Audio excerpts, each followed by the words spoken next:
J'avais 13 ans quand j'ai ouvert cette chaîne. Et aujourd'hui, j'en ai 23. 10 ans s'est écoulé. Même moi, j'arrive pas forcément à vraiment réaliser. À l'époque, je ne savais pas vraiment dans quoi je me lançais. Je ressentais juste un immense besoin, mettre des mots sur mes mots, extérioriser tout ce que je gardais enfermé en moi. Alors, j'ai commencé. J'écrivais, j'enregistrais, parfois je rajoutais énormément de spontanéité. Je montais, je publiais. Ça me faisait du bien. Et petit à petit, la chaîne a grandi. De plus en plus de personnes m'écrivaient. Des personnes qui ressentaient la même chose que moi, qui se retrouvaient dans mes mots. Alors pendant plusieurs années, j'ai continué. C'était devenu ma thérapie. Je disais ce que je n'osais pas dire à mes précis ni à mes proches. On me disait qu'écrire, c'était quelque chose que je savais faire. Et j'étais fière. Puis j'ai arrêté, un petit peu du jour au lendemain. Pas parce que je n'avais plus rien à dire, ni plus de blessures à exprimer, mais parce que mes vidéos dérangeaient. Dans ma vie personnelle, au lycée, on a commencé à me critiquer pour ce que je disais. C'était dérangeant. Mes souffrances étaient trop taboues pour être entendues, comme si ce que je ressentais était honteux.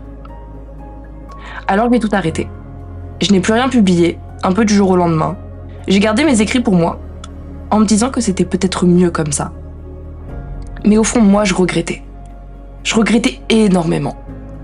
Je voyais cette chaîne, que j'avais créée, construite toute seule, et que j'avais abandonnée à cause du regard des autres. J'ai voulu revenir plus d'une fois, mais je ne voulais plus le faire comme avant, à cause des critiques. J'avais besoin de parler, de vous parler, mais je ne savais plus comment. Aujourd'hui, j'ai 23 ans. Beaucoup de temps s'est écoulé, mais ce besoin, celui de parler, de partager ce que je vis, ce que je ressens, ne m'a jamais quitté. Alors me revoilà. Après des années de silence, je reprends la parole parce que c'est ce qui me manquait.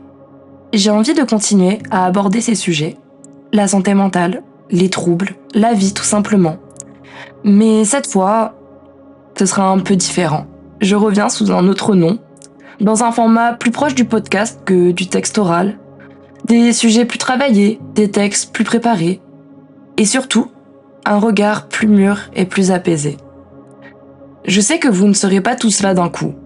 Peut-être que beaucoup d'entre vous m'ont oublié, mais ce n'est pas grave. Parce que je ne fais pas ça pour les vues, ni pour les likes, ni pour les abonnés. Je le fais par besoin. Celui de philosopher, de parler, d'extérioriser ce que j'ai vécu, ce que je vis et ce qui m'habite. J'ai envie, à nouveau, de rassembler celles et ceux qui n'osent pas parler. De porter leur voix et de leur dire « Non, vous n'êtes pas seul à vivre tout ça. » Me revoilà. Et cette fois, aucun avis ne me fera partir. Merci à vous, qui êtes encore là. Vous m'avez manqué.